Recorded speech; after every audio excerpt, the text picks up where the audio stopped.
মন্ত্রিত উলামা হুফাজ ও হুজ্জাজ কেরাম সমাবেত এই মহল্লা এবং আশপাশ এলাকা থেকে আগত ধর্মপ্রাণ শ্রোতা মণ্ডলী, পর্দার অন্তরালে অবস্থিতা ধার্মিকা মমতাময়ী মা ও বোনেরা, সন্ধ্যা থেকে পর্যন্ত বেশ কয়েকজন আলেমী দ্বীনের মুখ থেকে অনেক গুরুত্বপূর্ণ কথা আমরা শুনেছি।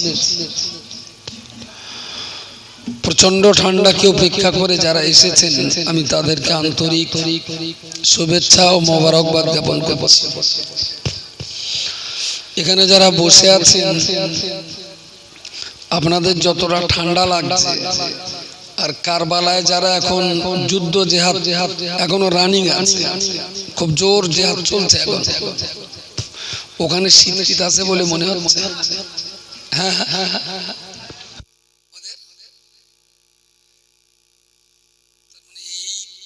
মাসের ঠান্ডাও ওদের দেহে কোনো বালাই নেই, চুটিয়ে জেহাদ চলতে, যারা হয়তো বুঝলে কারো কপালে ঘাম পাওয়া যাবে, কারণ কেউ হয়তো সার বানর খুঁজে পাচ্ছে না, সকিনার সন্ধানে আছে। কি চুলকুনিতে যেই সভাটা, হয়তো মহিতের দাম কম কিন্তু কথাগুলোর দাম তো কম না। তার আগে কে ছিলেন? আবু সাঈদ ছিল। তো এই সমস্ত আলোচনাগুলো থেকেও আমাদের নওজওয়ান যুবক সমাজ তার অনেকটাই দূরে। আর এরকম সভা সমিতি হলি না, আশপাশের কিছু রোহিঙ্গা তাদের উৎপাত বাড়ে, এমনি সময় যে সুযোগটা পায় না। আর আমারটা সবার সুযোগ হলি রোহিঙ্গাদের বর্ডার ক্রস করে আসার বেশ একটা অভিযোগ। কি ব্যাপার না, সভা শুনতে এসেছি 7 খুন মাপ, কিন্তু এই এসে যে পকেট মারতি শালা চোরা কারবারি করতি কেউ আর ধরতে পারবে না, বলে সভা শুনতে এসেছি। প্রচুর রোহিঙ্গার উৎপাত হয় এরম সবাই। তো আমি নওজওয়ান যুবক সমস্ত ভাইদেরকে ডাকছি, আল্লাহর রাস্তে মজলিসে আসো। এর ভিতরে তুলনামূলক ভাবে বাইরের চেয়ে অন্তত 5 ডিগ্রি হলেও ঠান্ডা কম আছে। অনেকটা মানুষ বসে আছি, ঘেরা জায়গা আছে, যদিও মাটিতে ঠান্ডা, তারপরেও বাইরের তুলনায় অন্তত 5 ডিগ্রি কম ঠান্ডা এখানে হবেই। তো সেই জন্য যারা বাইরে আছেন নওজওয়ান যুবক সবাইকে আমি মজলিসে এসে বসার জন্য, এই যে দুলাভাই একটু বসুন স্যার, প্যান্টের পকেটে হাত দিয়ে আছেন, আপনাদের বসতে। আচ্ছা কি করে দেখেন দিন ওরা, আমি তাকিয়ে আছি দেখি তোরা কি করিস।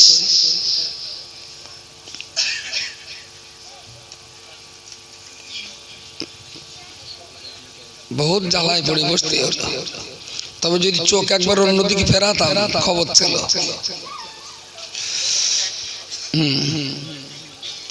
বসবো না। সন্ধ্যা থেকে পর্যন্ত যে সমস্ত কথাবার্তাগুলো শুনেছেন সেগুলো মাথায় রাখুন, ভুলে গেলে হবে না। আর আমি যে কথাগুলো বলবো এগুলো যে বাবার কালে শোনেননি এমনটা না। আমি যে কথাগুলো বলবো সে কথা হয়তো বহু মানুষের বহুবার শোনা আছে, তারপরেও বলতেও ইচ্ছা হয়, শুনতেও ইচ্ছা হয়, তাই না?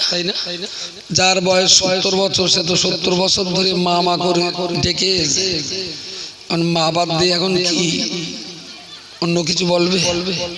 হ্যাঁ হ্যাঁ, ও মা বলে কোনোদিন মজা কমে? মজা সামান্য একটা মানুষের সাথে মানুষের সম্পর্কের ডাক মা। 70 বছর ডেকেও যদি আজও ডাকতে ভালো লাগে, তাহলে মায়ের ভিতরে আল্লাহ সন্তানের প্রতি যে দরদ দিয়েছেন তার চাইতে কোটি কোটি গুণ বেশি দরদ যে আল্লাহর, সেই আল্লাহর কালাম জীবন জিন্দেগিতে যতবারই পড়বেন আর যতবারই শুনবেন ততবারই পড়তেও ভালো লাগবে, শুনতেও ভালো লাগবে। ওয়ালাকাদ কাররামনা বানি আদম, আল্লাহ বলেছেন যারা আদমের বংশধর আমি আল্লাহ তাদের সম্মান অনেক উচ্চ স্থানে দিয়েছি। সুবহানাল্লাহ। কচি যে কটা বুড়ো মানুষ আছে সে কটা চেয়ারে বসে, অল্প বয়সে কচি তোরা একটু নিচে আয় মনে আয় মনে বুড়ো মানুষ চেয়ারে বসে, বেশি দিন বাঁচবে না, আর মাজায় কোমরে হাঁটুতি ব্যথা। অল্প বয়সী ছোট ছোট ভাই তোরা নিচের দিকে এসো, বয়স্ক মানুষ তারা চেয়ারে বসে রয়েছে, তারা থাকুন। আর এই পাঁচটা আছে পুরো বুড়ো 200 বছরের উপরে বয়স, বস বস বস কচি চেয়ার কটা উঠকে ফেলতো। আর যে কটা বুড়ো মানুষ আছে সে কটা থাক, বুড়ো মানুষ কোনো চেয়ারে থাক। শালা একই মজলিসে এপিএল বিপিএল খুব বাজে জিনিস। এপিএল হলি সবাই এপিএল, বিপিএল হলি সবাই বিপিএল। বয়স্ক মানুষ যারা আছে তারা বসে, আর এরপরে কোনো বয়স্ক মানুষের অসুবিধা হলে চেয়ার দেবে, তিনি চেয়ারে বসবেন। ওয়ালাকাদ কাররামনা বানি আদম, আল্লাহ বলেছেন আমি আদমের বাচ্চা কাচ্চা ছানাপোনা বংশধর যা পৃথিবীতে আছে এদের সকলের সম্মান মর্যাদাকে সৃষ্টি জগতের ভিতরে সবচেয়ে বেশি দিয়েছি। সুবহানাল্লাহ। মনে হচ্ছে আমার একটা দাউদ ছেড়ে এসেছে, আর আপনাদের গলা শুনে মনে হচ্ছে 3টে দাউদ ছেড়ে এসেছে। আপনাদের গলায় আরো চাপ, একটু জোর করে বলা যাবে সুবহানাল্লাহ? আমার গলা একটু চাপে আজকে, আসলে চাপে আল্লাহই জানে, তবে গত 2 দিন ঘুম হয়নি, আর আমি একটু ঘুম পাগল। দিনে 6-7 ঘন্টা না ঘুমলি না আমার মাথা কাজ করে না। কাল রাত্রি ফিরেছি রাত 3টের দিকে, আবার সকালবেলা উঠে গেছি, ফজর পড়ি চলে যেতে হয়েছে। সারাদিন কলকাতায় ঢন্ডান করে 3টের দিকে অফিসে ফিরে নামাজ কালাম পড়ে একগাল খেয়ে একটু শুয়েছি, তা সে 12 দন্তনায়কারে জ্বালায় ঘুমনের কোনো কায়দা নেই। একটু ঘুম হলে বোধহয় গলাটা আবার আল্লাহর রহমতে ছাড়বে। ও ভাই যদি ধুলো থাকে তাহলে দিও না, ধুলো থাকলে দেবো না, ভালো করে ঝেড়ে পরিষ্কার করে দাও। আর যদি বাড়ির কেঁতা থাকে একটা কিনে দাও শীতকালে। আমি কত জায়গায় বলছি, বলি ভাই তাবারুক একগাল কম দে, শীতকালে একটু বসার জন্য কেঁতা দিদিন একটা তাই রে দেবে না, শুধু খাবার দেবে। কার্পেট টার্পেট পাওয়া যায় না ওদের 500 টাকা যাক, 1000 টাকা যাক। এত ঠান্ডায় চটে বসে মানুষ সভা শুনতে পারে, প্রচন্ড ঠান্ডা। তো আদম জাতির সম্মান আল্লাহ সবচেয়ে বেশি দিয়েছে। ফিল বাররি ওয়াল বাহরি, আদম জাতি জলে বা স্থলে যেখানেই থাক না কেন এই জাতির সম্মান আল্লাহ সবচেয়ে বেশি দিয়েছেন। ওয়ারযাকনাহুম মিনাত তাইয়্যিবাত,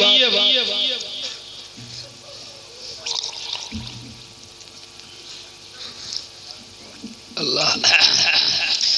এবং এই আদম জাতির জন্য আল্লাহ বললেন ওয়ারযাকনাহুম মিনাত তাইয়্যিবাত, আসমানের নিচে আর জমিনের উপরে সবচেয়ে পবিত্র খাবার আল্লাহ কাদের দিয়েছেন? জোরে বলেন, কাদের? মানুষকে দিয়েছেন। সুবহানাল্লাহ। মানুষের মতো এত পুত পবিত্র মর্যাদার খাবার আল্লাহর কাউকে দেন। মানুষ সবচেয়ে ভালো পবিত্র খাবার খায়।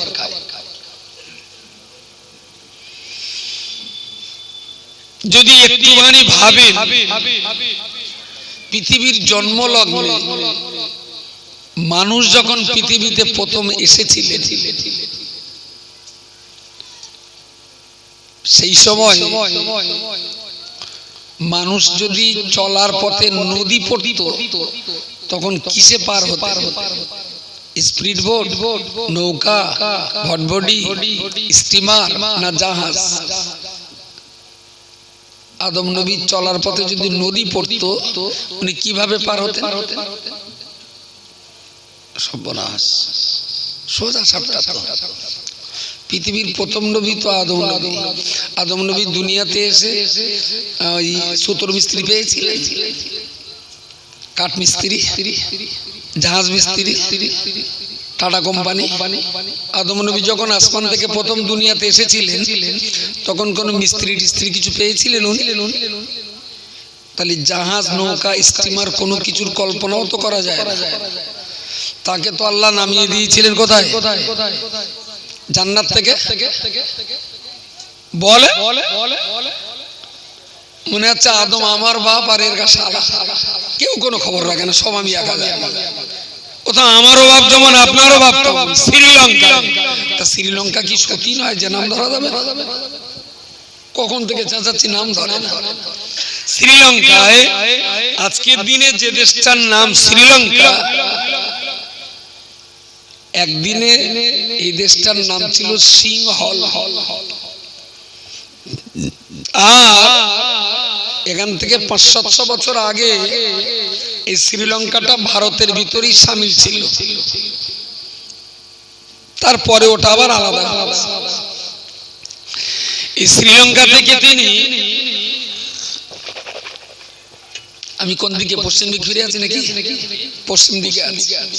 শ্রীলঙ্কাটা হলো একেবারেই ভারতবর্ষের কর্ণাটক, কেরালা, দক্ষিণ ভারতে। আর ওখান থেকে 4 দিন জাহাজে গেলে আর একটা দ্বীপ আছে, আন্দামান এন্ড নিকোবর আইল্যান্ড, যেখানে ট্রাইবেলদের বসবাস আজও আছে জঙ্গলের ভিতরে। আর ওখান থেকে আরো 6 দিন জাহাজের ঠিক দক্ষিণ দিকে নয়, আরেকটু পশ্চিম ঘাসা কোনাকুনি, আরো 6 দিন গেলে আর একটা বিরাট বড় দ্বীপ আছে। সেটা একটা দেশ এখন, সে দেশটার নাম সিংহল বা শ্রীলঙ্কা। আল্লাহ জান্নাত থেকে আদম নবীকে শ্রীলঙ্কায় পাঠিয়েছিলেন। তুমি যখন শ্রীলঙ্কা থেকে আমাদের এই ভূখণ্ডে এসেছিলে তখন কি ওই নদী, সাগর শুকিয়ে গেলে তাই এসেছিলেন? কি করে এসেছিলেন? জাহাজ, স্টিমার, লঞ্চ, পায়ে। বাহ, থ্যাংক ইউ সো মাচ। পানিতে হেঁটে হেঁটে আসতে, যেখানে জেনে আর পায়ে পানি পাচ্ছিলেন না সেখান থেকে সাঁতার। ওই সাগরটা কোন সাগর বলা হয়? আমাদের দেশের একদম দক্ষিণে যে সাগরটা, বঙ্গোপসাগর। তাহলে এই বঙ্গোপসাগর তিনি সাঁতার দিয়ে এপারে, এবারে এসে তিনি তো আদম আর হাওয়ার সাক্ষাৎ হয়েছিল কোন জায়গায়? আদম আর হাওয়া, আব্বা আর আম্মা কোথায়? যে ছেলে তার বাপের পরিচয় জানে না সে ছেলের কপালে বলে বহুত মুসিবত আছে। বাপের পরিচয় জানাটা কিন্তু খুব জরুরি।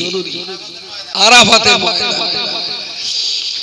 আরাফা ইয়ারিফু শব্দের অর্থ হলো একে অপরের মাঝে পরিচিত হওয়া, তাই না? একে অপরের সাথে পরিচিত হওয়াটাকে আরবি ভাষায় বলা হয় আরাফা। আর বান্দা যখন আল্লাহর সাথে পরিচয়ের পথ চলে তখন সেটাকে বলা হয় মারিফা। সেটা আরাফা শব্দ দিয়ে মারিফা। এবং এই আরাফাতে যে আদম নবী যাবেন, তাহলে শ্রীলঙ্কা থেকে সাগর সাঁতার দিয়ে আমাদের এই ভূখণ্ডে আসলেন। এখান থেকে তিনি যাবেন কোথায়? পাকিস্তানের উপর দিয়ে, ইরান, তেহরানের উপর দিয়ে, তারপর ইয়ামান হয়ে উনি সৌদি আরবে ঢুকেছেন। এর মাঝখানেও তো ছোটখাটো সাগর, নদী নালা, খাল বিল অনেক কিছুই পড়েছে। এখন উনি শ্রীলঙ্কার পাশে বঙ্গোপসাগর ওনা হেঁটে বা সাঁতার দিয়ে এই ভূখণ্ডে উঠে এখান থেকে যে তিনি আবার সেই পাকিস্তান পর্যন্ত হেঁটে গিয়েছিলেন না ইঞ্জিন গাড়ি? সব পায়ে হেঁটে। তাহলে স্থলভাগে মানুষের পায়ে হাঁটা ছাড়া কোনো উপায় ছিল না, জলভাগে মানুষের সাঁতার দেওয়া ছাড়া কোনো উপায় ছিল না। আদম নবী জান্নাত থেকে এসেছিলেন দুটো হাত আর দুটো পা নিয়ে। যখন জলে সাঁতার দিয়েছেন তখন 4 হাত পায়ে, যখন এই ডাঙায় হেঁটেছেন তখন শুধু দুটো পায়ে। সেদিন জলের জন্য স্টিমারও ছিল না, স্থলের জন্য সাইকেল, অটোরিকশাও ছিল না। আজকে যদি আজকের দিনে যদি আদম নবীকে আজকে এই সমাজে যদি আল্লাহ আর একটা আদমকে শ্রীলঙ্কায় পাঠান, তাহলে সেই আদম কি এখন আর বঙ্গোপসাগরে সাঁতার দেবে? কিসে আসবে?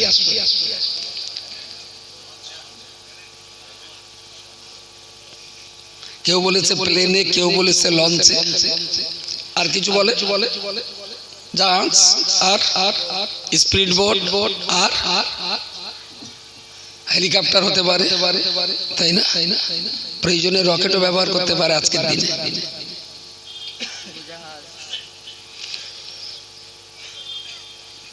ওই লেডিজ যা মেয়ে লোক তাই, একজন ফ্লাইট বলার পরেও আবার বলতে উড়োজাহাজ। এখন শুধু আমার জিজ্ঞাসা এই জায়গাটায়, আদম নবী কি জান্নাত থেকে flight, helicopter, rocket, steamer, launch, জাহাজ কোনো কিছু কি তিনি জান্নাত থেকে নিয়ে এসেছিলেন? নিয়ে আসেন। হলো কিভাবে? খুব সহজ। কার মাথা? মানুষের মাথা। মানুষের মাথা। তো আদম নবী পৃথিবীতে এসে দেখলেন এখানে জঙ্গলে বাঘ আছে, জলে কুমির আছে,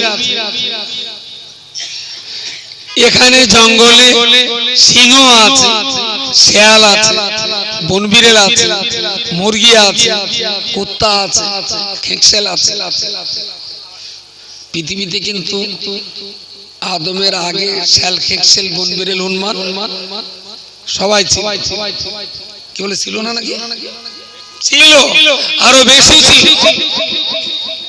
তো এই দুনিয়াতে আদমের মানুষ জাতি যতদিন দুনিয়ার দখলে, মানুষের দখলে আছে দুনিয়া যতদিন, শেয়ালের দখল কিন্তু তার চেয়ে বেশি। আদম এসে দেখলেন জঙ্গলের হুক্কা হুয়া বলে শুধু শব্দ হচ্ছে। এখানে বাঘের গর্জন, ওখানে হুক্কা হুয়া, ওখানে ঘেউ ঘেউ, ওখানে হাঁসের ডাক, এখানে মোরগের মাং দেওয়া। আদম এসে দেখলেন জঙ্গলে সব রকমের প্রাণী এখানে আছে। তাহলে দুনিয়া আদমের দখলে যতদিন, তার আগে কিন্তু এই প্রাণীদের দখলে দুনিয়া ছিল। দুনিয়া ছিল, কিন্তু আদম নবী পৃথিবীতে এসে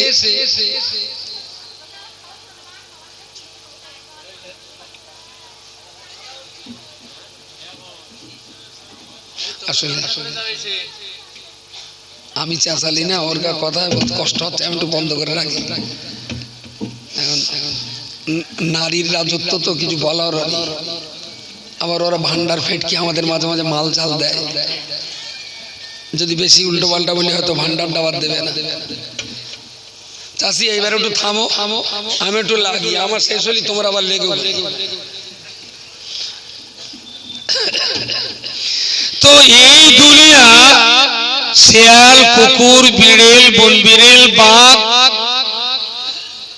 এদের দখল মানুষের চাইতে অনেক পুরানো। কিন্তু আদম নবী হাঁটতে হাঁটতে হাঁটতে হাঁটতে আদমের ছানাপোনারা দেখলো এত হাঁটা যাবে, এত হাঁটা যাবে। তো খুব ব্রেন খাটিয়ে সাইকেল তৈরি হলো, যে এক জায়গায় বসে পাক দেবো, আমি নড়বো না, চাকা ঘুরবে, আমি অন্য জায়গায় যাবো। আদম নবী পৃথিবীতে হাঁটতে হাঁটতে একটা টাইমে দেখলেন পা ব্যথা করছে, এত হাঁটা যাবে না। তো আদমের ছানাপোনারা সাইকেল তৈরি করে ফেলবে। আচ্ছা, শেয়ালের বাচ্চা কাচ্চা যাচ্ছে, ওরা কিছু চিন্তা করলো যে এত হাঁটা যাবে না, একটা মালজাল তৈরি করি। হ্যাঁ, ওরা অনেক সময় পরে কোচি এইবার বুঝতে শিখেছে। আদম জাতির সামনে নদী, খাল, বিল, সাগর পড়লে হেঁটে যাওয়ার, সাঁতার দেওয়া ছাড়া কোনো রাস্তা ছিল না। আদমের ছানাপোনারা দেখলো এত পানিতে সাঁতার দিতে হবে না, শালা কলা গাছ পাশাপাশি ফেলে মাঝখান দিয়ে কুঞ্চি ফুটকে দেয়, কুঞ্চির ভালা এখন পুঞ্জির ভেলায় যেতে, এই বাঁশের কলা গাছের ভেলায় যেতে যেতে একদিন তালের ডগা, তাল গাছ ফেড়ে ফেলে ভেতর থেকে শ্বাস তুলে ফেললে বেশ এইরকম মতো একটা ডোঙা না কি বলে না, তালের ডোঙা। তারপর হতে হতে তক্তা জোড়া লাগিয়ে শালতি, তারপর হতে হতে প্লেন নৌকা, তারপরে মেশিন বসিয়ে বোট, স্প্রিবোট। এখন হতে হতে হতে হতে পানির উপর দিয়েও যাবে না, কাদার তলাতেও যাবে না, দুই পানির মাঝখান দিয়ে এখান থেকে ডুব মারবে, 2000 কিলোমিটার যে আবার ঠেলে উঠবে। That is submarine. কারা করেছে? কারা করেছে? মানুষ করেছে। অথচ এই পৃথিবীটা মানুষের আগেও দখল ছিল। শিয়াল, বিড়াল, বন বিড়াল, কুত্তা, বাঘ, সিংহ, হাঙর, কুমির, ডলফিন, তিমি মাছ, সারপোকা, তেলাপোকা, ওই পোকা, তাদের দখল ছিল মানুষের আগের থেকে। এই রাস্তায় অটো চলে, অটো রাস্তায়, ওই রাস্তায় চলে চলে। তো বাড়ির বৌমাটা বাচ্চা নিয়ে বাপের বাড়ি যাবে সংগ্রামপুর, তো ওখানে গেল, যে একটা অটো এলো, হাত দেখালে, অটো চলে এলো, বৌমা উঠে 10টা টাকা দিয়ে সংগ্রামপুর নেমে গেল। এখন একটা কুকুর খবর পেয়েছে সংগ্রামপুর একটা শাদি হচ্ছে, ওখানে জাতীয়, তা কুকুরটাও আস্তে আস্তে যে একটা অটো এলো, এক টাং তুলে দিলে, অটোওয়ালা দাঁড়ালে, কুকুর আস্তে আস্তে উঠে ছিটিকে বসলো। কুকুর কোনোদিন শাদি গাতি অটোয় যায়? অটোয় তোরা কি মারাতি রয়েছে এখানে, কিচ্ছু তো করতে পারলো না ওরা। একটা সাইকেল করতে পারলো না, একটা অটো করতে পারলো না, একটা রকেট করতে পারলো না, একটা নৌকা না, একটা সালতি না। ওরা জন্মলগ্নে যা ছিল আজও তাই। মানুষ জন্মলগ্নে যা ছিল আজ কিন্তু হাজার হাজার কোটি গুণ মানুষ বেশি উন্নততর জীবন যাপন করছে। মনে পড়ে না? একদিন ছোট বয়সে এরম জামা মাদ্রাসা যখন পড়তাম, তো পরিষ্কার করলে জামা সব কুচকে বোক চাপানা হয়ে যেত। তাই স্টিলের পাটি হোস্টেলের আঁচে গরম করেছে, বাটি ডলে, একে আমি একা করেছি নাকি, আরো অনেক পাটি আছে, স্টিলের বাটি দিয়ে জামা আয়রন করেছে। তারপরে যখন একটু পয়সা করি এলো লোহার আয়রন, ও বিরাট আনন্দ হলো। আবার সে আনন্দ মাঝে মাঝে পয়াকারেও যেত। অতিরিক্ত গরমকে যেখানে রেখেছি সেই স্ত্রীরা অতিরিক্ত মায়া জামা লে উঠে গেছে, পুরো 10 ইঞ্চি জায়গা ফাঁকা। সেই হতে হতে এখন আজকে কোথায় আছে? এক্ষুনি গত 10 বছর আর শুনবেন না, কেউ বলবে না যে আয়রন করতে গিয়ে জামা পুড়ে গেছে। বুঝতে পারেন? কটন, পলিস্টার, টেরিকট, কিরকম জামা আয়রন করবেন, মিটারটা সেখানে দিয়ে সারাদিন বসিয়ে রাখবেন, আপনার কাপড় কিচ্ছু হবে না। ছোট বয়সে যেদিন মা ছোট ছোট ভাই বোনদেরকে দুধ খাওয়াতে দেখেছি, এরকম একটা বাটি, সেই বাটিটা মা বাঁ হাতে করে ধরে রাখবে, আর পাকাটির আগায় আগুন জ্বলবে, ডান হাত দিয়ে পাকাটির আগুন, বাঁ হাত দিয়ে বাটি, বা বাঁ হাত দিয়ে আগুন, ডান হাত দিয়ে বাটি, সেই আগুনের উপরে ধরতে হবে। বাটির তলাটা কালি নোংরা ময়লা হয়ে যাবে। সেই বাটিটা মা ধরে একটা এরকম সরু পাকাটি, আর পাকাটির আগায় কাপড় জড়ানো, যাতে ওই পাকাটিটা বাচ্চার গালে খোঁচা না লাগে। সেই বাটিতে পাকাটির নলের একদিকটা দুধে ডোবানো, কাপড় জড়ানো মুখটা বাচ্চার গালে। এইভাবে দুধ খাওয়ানো হতো না আগে? এখন আর সেদিন আসি না।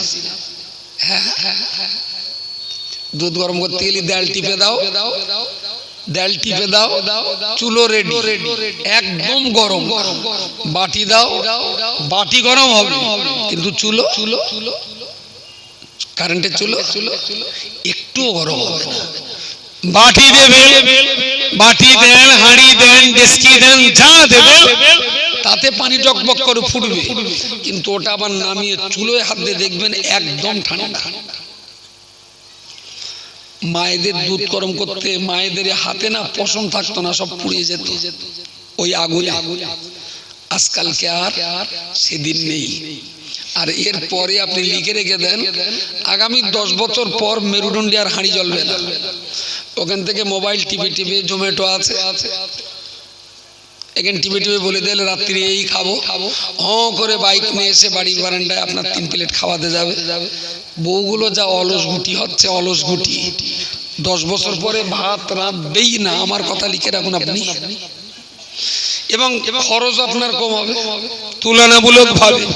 বাজারে যেতে তেল পড়ি, বাড়ি আনতে হবে কাঠ খরচা, কারেন্ট খরচা, গ্যাস খরচা, হাঁড়ি খরচা, জগ খরচা, মগ খরচা, খুন্তি চামচ, কত ঝামেলা। ঝামেলা হটাও, জোম্যাটো অর্ডার করে দেবে, সঙ্গে সঙ্গে চলে আসলে। তাতে লাভটা কি হবে? দিন রাত শুধু ফেসবুকে আঙুল ঘষো, হোয়াটসঅ্যাপে কাটি মারো, আর অর্ডার করে দাও, ভাত বাড়িতে চলে আসবে। খুব বেশি বেশি মেরুদণ্ডের জন্য 10 বছর টাইম দিলাম। 10 বছরের ভিতরে জোম্যাটো বাড়ি বাড়ি খাবার সাপ্লাই করবে, বাড়িতে বাড়িতে খাবার সাপ্লাই করে দেবে, কোনো সমস্যা নেই। প্রিয় শ্রোতা মণ্ডলী, আমি এত সময় ধরে বলতে বলতে যে কথাগুলো বলতে চাইলাম, আসলে জন্মলগ্নে মানুষ যেমন ছিল, জন্মলগ্নে মানুষ ছাড়া অন্য প্রাণী জগৎ যা ছিল, সেই দিন থেকে আজ পর্যন্ত হাজার হাজার বছর কেটে গেল। মানুষ কোথায় ছিল আর কোথায় এলো? মানুষ ছাড়া অন্য প্রাণী যারা ছিল ওরা কোথায় ছিল আর কোথায় এসেছে? খোলা চোখে যদি দেখতে পারি তাহলে বুঝতে পারবো মানুষ ছাড়া অন্য কোন প্রাণী কিন্তু উন্নয়ন বা ডেভেলপমেন্ট বোঝে না। আচ্ছা, জিন বলে তো একটা জাতি আছে পৃথিবীতে, এটা আমরা সবাই জানি, সবাই জানি। আমরা যেরকম ভোট দেই, পার্লামেন্ট আছে, বিধানসভা আছে, জিনদের কি ওরা মন্ত্রী মেম্বার টেম্বার হয়? কথা বলে ওদের কোনো মিনিস্টার মন্ত্রী টন্ত্রী? আচ্ছা, জেন জাতি কি কোনো গাড়ি ঘোড়াটা আবিষ্কার করেছে? গাড়ি টাড়ি? আচ্ছা, জেনেদের কি গাড়ি লাগে আসলে? গাড়ি ওদের তো লাগেই না। কি জল কি স্থল, ওরা তো সব জায়গায় সমান যায়। আচ্ছা, জেনেদের কোনো স্কুল আছে পড়াশোনা করা? কোন হসপিটাল? ওদের শরীর টরীর খারাপ হলে চিকিৎসা করার জন্য আলাদা কোনো জেনের হসপিটাল? তাহলে ঘুরিয়ে যদি বলতে হয় ডেভেলপমেন্ট, উন্নয়ন, অগ্রগতি, সর্বোচ্চ জায়গা দখলের লড়াই পৃথিবীতে একটাই প্রাণী জানে, তার নাম হলো মানুষ। তার নাম মানুষ। ছোট বয়সে বকরি ঈদের সময় দেখতাম মা গোস্ত রাঁধতেন, আলু আর ঝোল দিয়ে সেদ্ধ করে দিতেন, তাই খাতাই। ও তো গোস্ত রান্না বলে না, গোস্ত সেদ্ধ করা। খানিকটা পানি, পানি মানে ঝোল, খানিকটা আলু আর খানিকটা গোস্ত, এটা সেটা দিয়ে হোল গোল করে দিলে বলে খা। এখন দেখতে পাচ্ছি 2024 সালে সেই গোস্ত দিয়ে ভুনা হবে, টিকিয়া হবে, চাপ হবে, স্টু হবে, শিক কাবাব হবে, আর কোনটা বিরিয়ানি তো সেবার অন্য পাড়ায় চলে গেল। অন্য পাড়ায় গেলি হবে একই গোস্ত 22-24 রকম ভাবে খাওয়া। যারা ভোজন প্রিয় মানুষ ওরা কিন্তু বসে নেই, ওরা এখনো চিন্তা করছে যে 24 নম্বরে কি করা যায়। চিন্তা কিন্তু চিন্তা কিন্তু আছে যে এরপরে আরো কি রকম কায়দায় খাওয়া যায়। এই যে মাইকটা কথা বলছি, ছোট বয়সে মনে আছে প্রথম যখন আমি বক্তা হই, কিছু কিছু জায়গায় গাঁগ্রামে ছোট ছোট তক্তগোষ্ঠ থেকে হারকেন জ্বালিয়ে মুখে ওয়াজ করেছি, তারপরে মাইক ওয়াজ করেছি। মাইক কি এইরকম বড় একটা এদিক ফিরে দেওয়া থাকবে, বুঝতে পারেননি? এবার ওর কলজের ভেতরে গিয়ে কথা বলতে হবে, তাহলে শব্দ হবে না। তার মানে বক্তা শ্রোতার মুখ খুব একটা দেখতে পেত না, এখান থেকে এটা দেখতে পাবে, এখান থেকে এটা মাইকের দখলে। এখন সে জিনিস আর আছে? সে জিনিস হতে হতে হতে হতে এই পর্যন্ত এসছে।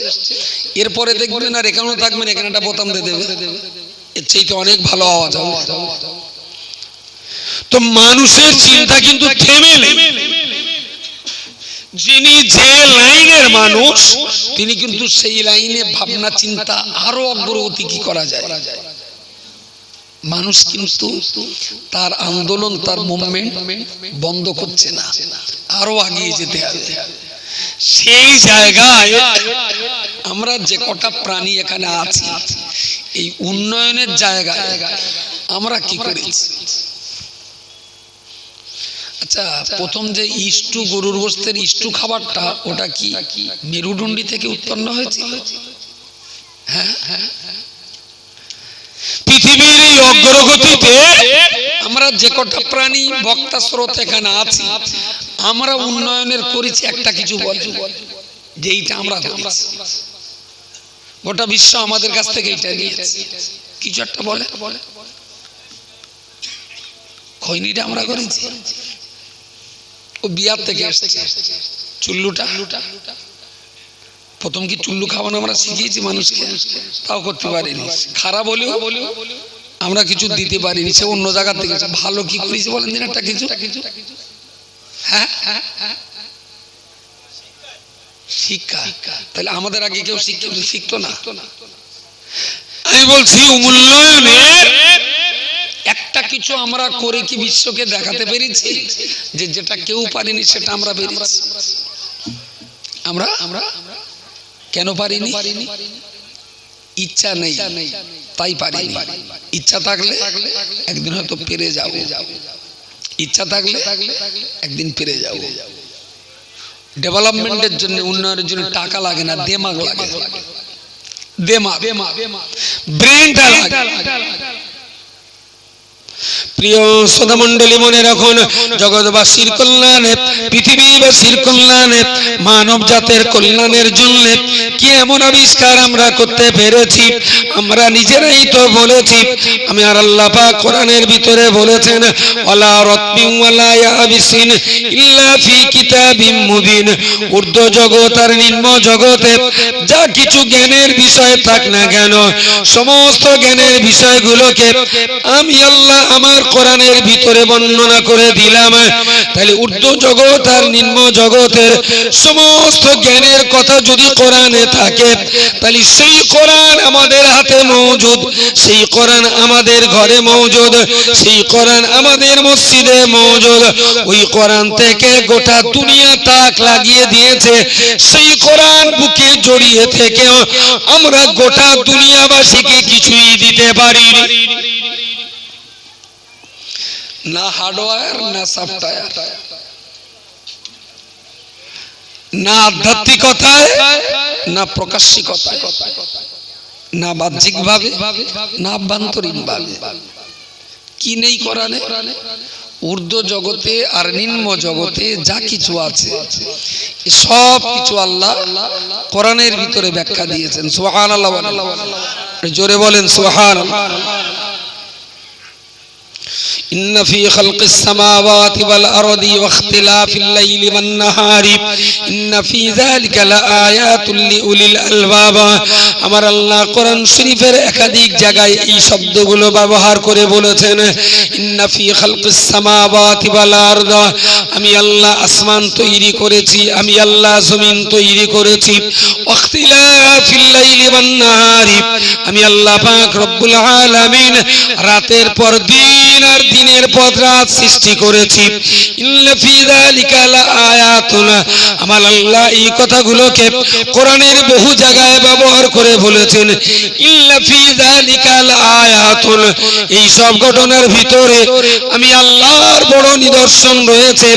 লিউলিল আলবাব, যাদের ভিতরে বোধ শক্তি আছে, যাদের ভিতরে বুঝ শক্তি রয়েছে, যাদের ভিতরে বুঝবার মতন ক্ষমতা রয়েছে, চাঁদ সূর্য গ্রহ নক্ষত্র আর নিহারিকা পুঞ্জ, রাত আর দিন, জোয়ার কিংবা ভাটা, আলোয়ার আধার, আসমান আর জমিন সৃষ্টির ভিতরে আমি আল্লাহর যে নিদর্শন রয়েছে, যারা বোধ শক্তি সম্পন্ন তারা অবশ্যই নিদর্শন গুলো বুঝতে পারে।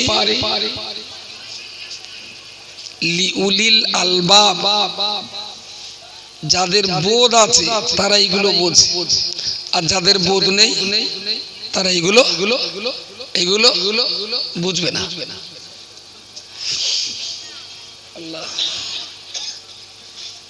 এই বেলুনগুলো কতক্ষণ সেটা দেখতে বেশ ভালোই দেখাচ্ছে। আচ্ছা, এই বেলুনগুলো 1 টাকা দাম হতে পারে, কত করে? 1 টাকা করে দাম। ওতে ছিল একটুখানি, একটু থাকে না, ওতে ফু দিয়ে এত বড় তো এই বেলুনটার ভিতরে যে ফুটা দেওয়া হয়েছে, ওইটা যদি ফু না হয় গ্যাস হতো, গ্যাস হলে বাঁধন ছেড়ে দিলেই হাঁ করে কোথায় যাবে? উপরে যাবে। কোম্পানি বলো বেলুনটা তৈরি করে দিয়েছে, ফুদেও দেয়নি, গ্যাসও দেয়নি। এরা কিনে এনে ফুদে রেখে দেশ বলে ওখানে চুপচাপ আছে। যদি গ্যাস দিয়ে মুখ বেঁধে দিত তাহলে উড়ে বহুদূর চলে যেত। বেলুন কোম্পানি আপনার বলে দেয়নি যে বেলুনটা দিচ্ছি আর 50 গ্রাম হাওয়ালে যাও, বাড়িলে বেলুনের ভেতর দিও করি। এরা কোম্পানি দেয়নি, কোম্পানি বেলুন দিয়েছে। আপনি যেরকম বাতাস ওর ভিতরে দেবেন, ও আপনার সঙ্গে সেই ব্যবহারটাই দেবে। যদি নর্মাল বাতাস দেন তাহলে ফুদে দিলি বেঁধে দিলে চুপ করে থাকবে, আর যদি গ্যাসীয় বাতাস দেন বেঁধে দিলে হাঁ করে আপনার কচিগুলো। ও একটা বেলুন দেশে আল্লাহ কি দিয়ে রেখে দেন, ফুদে না গ্যাস দেন,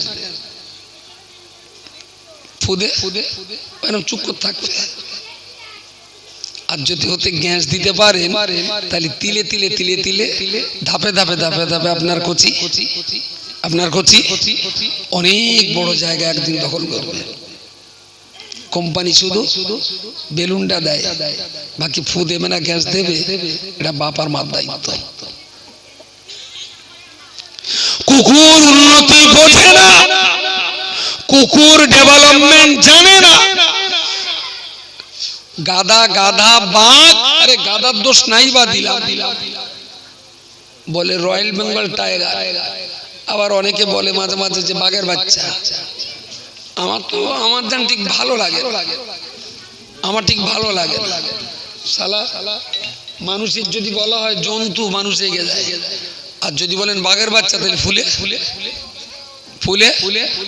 কোলা বাঘের মতন ফুলবে। আরে আমার বাঘের বাচ্চা।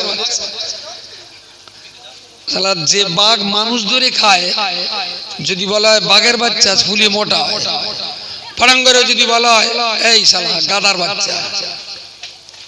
বাচ্চা বললে, গাধা বলো মানুষের উপকার করে, কিন্তু কেউ গাধার বাচ্চা হতে চায় না। বাঘ মানুষ ধরে খায়, সবাই চায় যে আমার একটু বাঘের বাচ্চা বল। কারণটা কি বলবেন? আমি কি বোঝাতে পেরেছি নাকি? বাঘের বাচ্চা বললে মানুষের বিরাট আনন্দ, অথচ ওই বাঘ মানুষ ধরে খায়। গাধা মানুষের বিরাট উপকার করে, কিন্তু কেউ গাধার বাচ্চা শুনতে রাজি না। কারণটা কি? গাধা তো উপকার করে, কি জানি কে কথা উৎপত্তি হয়েছে আমি জানি না। আমার হিসাবে কেউ যদি আমার গাধার বাচ্চা বলে, আমার খুব ভালো লাগে যে আমি মাল বয়ে বয়ে মানুষের উপকার করতে পারি। কিন্তু কেউ যদি আমার বাঘের বাচ্চা বলে, আমার একটু লজ্জা লাগবে। শালা যে জন্তু মানুষ ধরে খায়, আমার সেই জন্তুর তালিকায় নাম দিয়ে দিলে আমি মানুষের খাতে জগতে আসিনি, আমি মানুষের কল্যাণের জন্য জগতে এসেছি। তাতে যদি গাধা হতে হয় গাধা হব, আমি বাঘ হতে যাবো কি চুলকুনিতে, যে বাঘ মানুষ ধরে খায়। আচ্ছা, বাঘ যেদিন তৈরি হয়েছিল সেদিন তো কাঁচা গোস্ত খেত। মানুষের দেখে দেখে ওরা কি এখন গোস্ত রান্না করে খাচ্ছে বাঘে?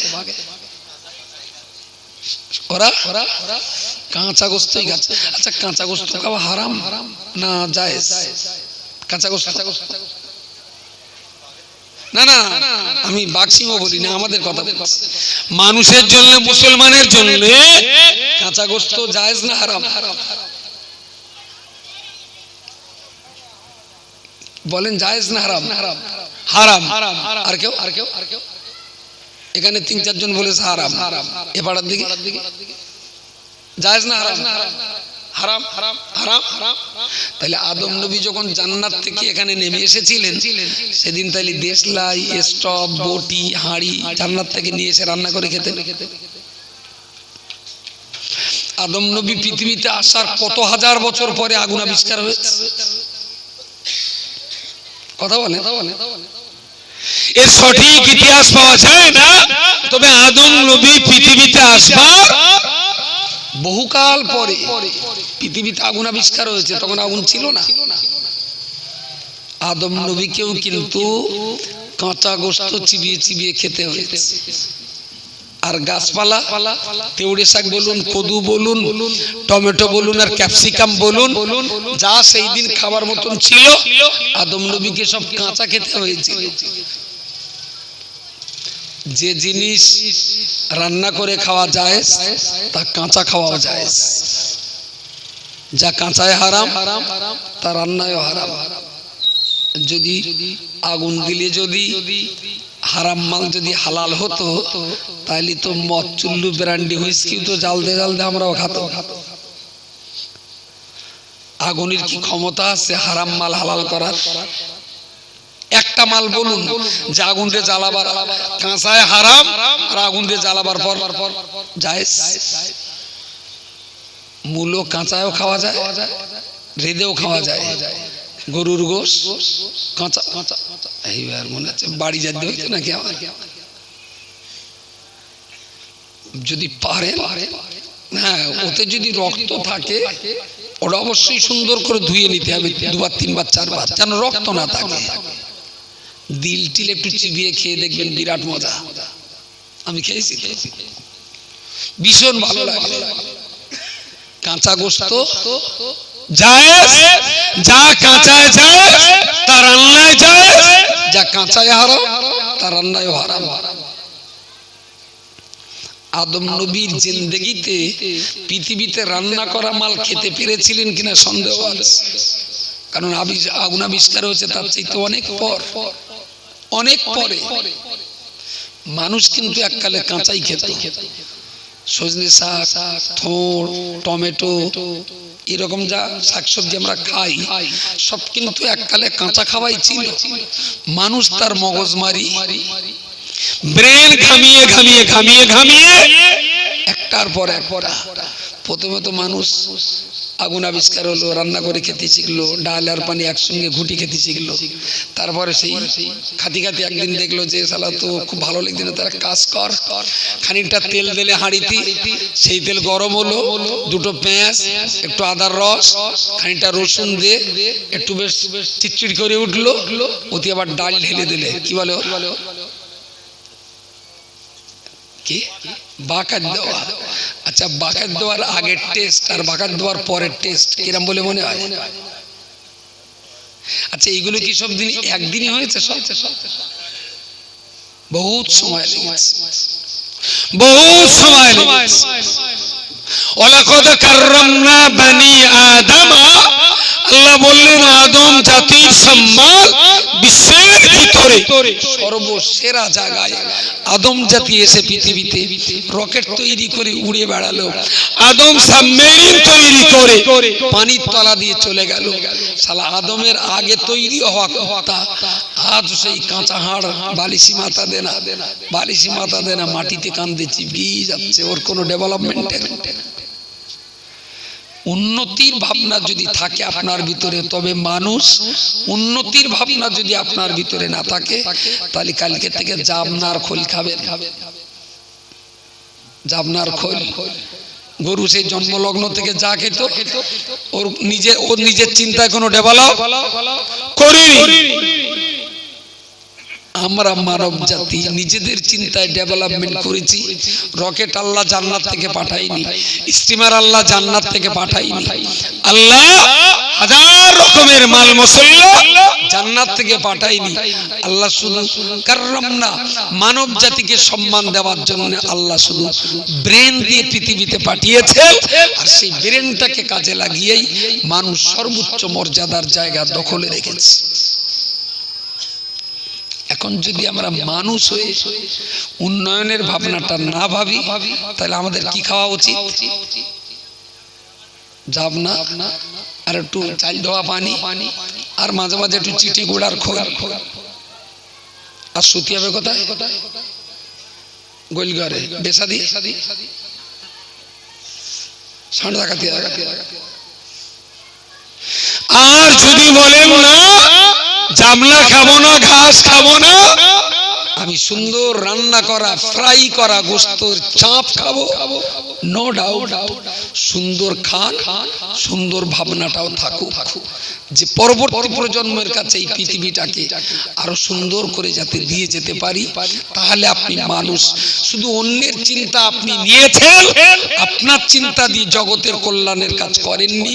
আপনি একটা স্বার্থপর, আপনি আত্মকেন্দ্রিক, আপনি নীচ মনোবৃত্তির। সুতরাং উন্নয়নের ভাবনাটা শিক্ষার, স্বাস্থ্যের, সমস্ত দিকগার উন্নয়নের ভাবনাটা আমাদের সবার ভিতরে থাকুক ইনশাল্লাহ। আমার বাবা পারিনি, আমি পারিনি, আমার ছেলেও হয়তো পারবে না, কিন্তু চেষ্টাটা যদি করে যেতে পারি, হয়তোবা আমার নাতি একদিন জগৎ মাঝে কিছু না কিছু করে বিশ্ববাসীকে তাক লাগিয়ে দিতে পারবে। চেষ্টাটা আমাদের থাকা চাই। একটু দোয়া সবার শ্রেণী হবে। সকলে আসুন প্রিয় রাসূলের শানে দাঁড়িয়ে দাঁড়িয়ে একটু সালাম পড়ে নি। ইয়া নবী সালাম পড়ো।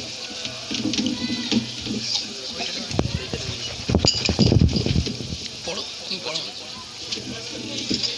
আল্লাহ সালাম আলাইকা তালাল বদরু আলাইনা মিন সানিয়াতিল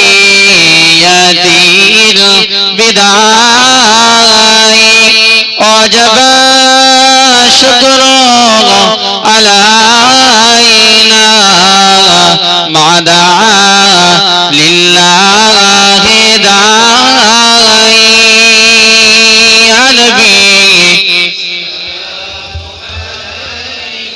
ইয়া রাসূল সালামুন আলাইকা ইয়া হাবিব সালামুন আলাইকা সালাওয়াতুল্লাহ আলাইকা তাইফের দুষ্ট ছেলেরা নবীকে পাগল বলিয়া মারিল পাথর অসুরিয়া উঠিল আরশ কবিয়া ইয়া নবী সালামুন আলাইকা ইয়া রাসূল সালামুন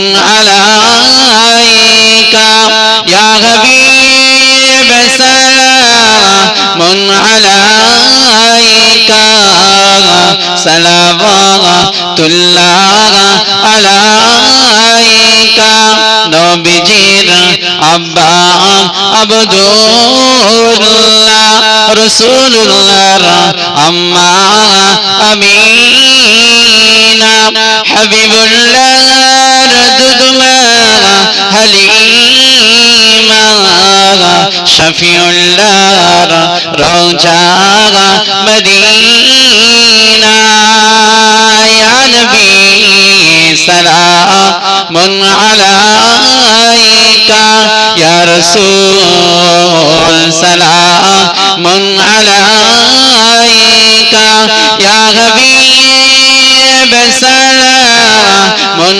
আলাইকা الله عليك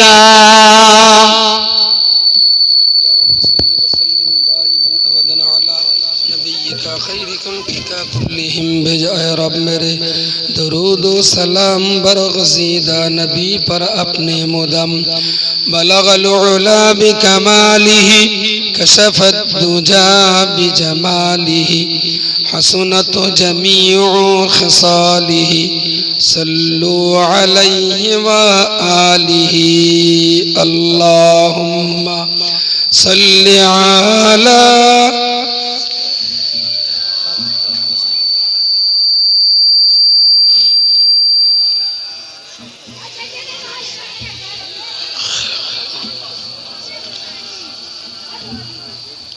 মাশাআল্লাহ।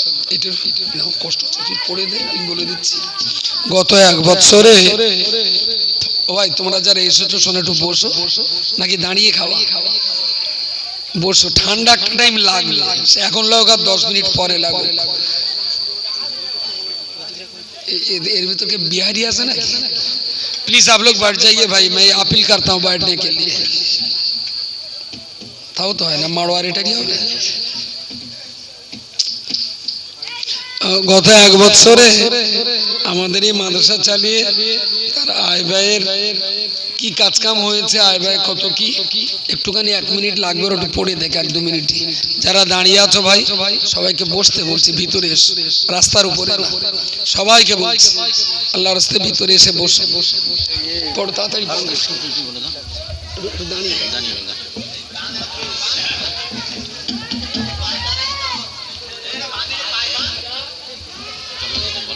আসসালামু আলাইকুম।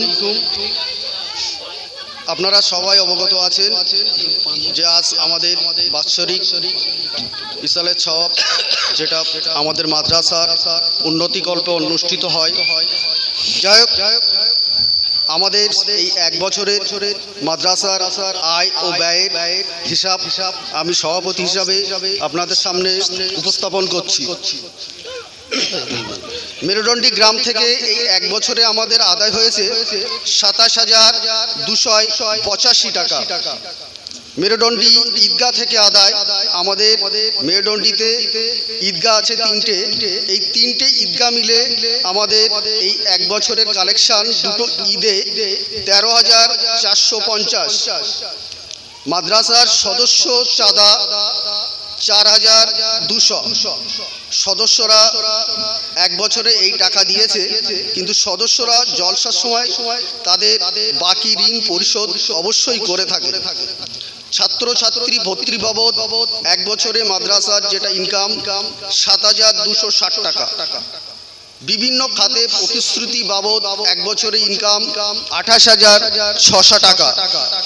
ছাত্রছাত্রীদের মাসিক ফিস যেটা মাদ্রাসা ধার্য ফি, তা থেকে ইনকাম হয়েছে 29,740 টাকা। জাকাত ও ফিতরা বাবদ ইনকাম 28,950 টাকা। জলসার চাল বিক্রি করে যেটা ইনকাম হয়েছে 5,157 টাকা। ইফতেদায়ী কোরআনের মজলিস থেকে আমাদের যে ইনকামটা হয়েছে 14,241 টাকা। এছাড়া বিবিধ খাত থেকে ইনকাম হয়েছে 9,114 টাকা। সর্বমোট আয় 1 বছরে 1,67,997 টাকা। আমি আরেকবার রিপিট করছি, সর্বমোট মাদ্রাসার 1 বছরের ইনকাম 1,67,997 টাকা। এবার মাদ্রাসার এই 1 বছরে বিভিন্ন খাতে আমরা যে ব্যয় করেছি তার হিসেব পেশ করছি। এই 1 বছরে আমাদের সবথেকে যেটা গুরুত্বপূর্ণ বা বেশি ব্যয় হয় সেটা হচ্ছে শিক্ষকদের বেতন। কারণ মূল কাঠামো শিক্ষকরাই একটা মাদ্রাসা পরিচালনার, সেই শিক্ষকদের বেতন দিতে আমাদের 1 বছরে খরচ হয়েছে 1,09,690 টাকা। এছাড়া মাদ্রাসার বিভিন্ন রকম বিল্ডিং বাবদ বিল্ডার্সে বাকি আছে 76,957 টাকা। আপনারা অবশ্যই দেখেছেন মাদ্রাসার কাজ অসমাপ্ত অবস্থায় আছে। ইফতেদি কোরআনের মজলিস থেকে এখানে আমাদের ব্যয় হয়েছে এই অনুষ্ঠানটা পরিচালনা করতে 10,400 টাকা। ইফতেদায়ী কোরআনের যে মজলিসটা আমরা অনুষ্ঠান করেছিলাম সেটা বাবদ আমাদের ব্যয় হয়েছিল 10,400 টাকা। এছাড়া দান বাক্স তৈরি কৌটা বাবদ আপনাদের বাড়ি বাড়ি যেটা পৌঁছে দেওয়া হয়েছিল, এই দান বাক্স কৌটা বাবদ আমাদের খরচ হয়েছিল 6,690 টাকা। এক বছরে মাদ্রাসার ইলেকট্রিক বিল 3,500 টাকা, 3,500। এটা খুবই কমের মধ্যে আমাদের মাদ্রাসা বিল এসছে। যাই হোক, এটা আমাদের অনেকটাই ক্রেডিট। ছাত্রছাত্রীদের পরীক্ষা ও সরঞ্জাম বাবদ আমাদের ব্যয় হয়েছে 4,000 টাকা। অভিভাবক মিটিং যেটা আমাদের করা হয় তার একটা মেহমানদারি, এতে আমাদের এক বছরে ব্যয় হয়েছে 1,500 টাকা। অভিভাবকদের নিয়ে মিটিং এবং তাদের মেহমানদারিতে ব্যয় 1,050 টাকা। এছাড়া বিবিধ মাদ্রাসার খরচ হচ্ছে 1,354 টাকা। বিগত বছরের ঋণ বাবদ এর আগের বছরে ঋণ ছিল 25,800 টাকা। এই দিয়ে সর্বমোট ব্যয় 2,39,441 টাকা। সর্বমোট ব্যয় 2,39,441 টাকা। বর্তমানে মাদ্রাসার সর্বমোট ঋণ মাদ্রাসা যেটা আছে 71,444 টাকা। এই ঋণের বোঝা বর্তমান মাদ্রাসার ঘাড়ে অবতীর্ণ আছে।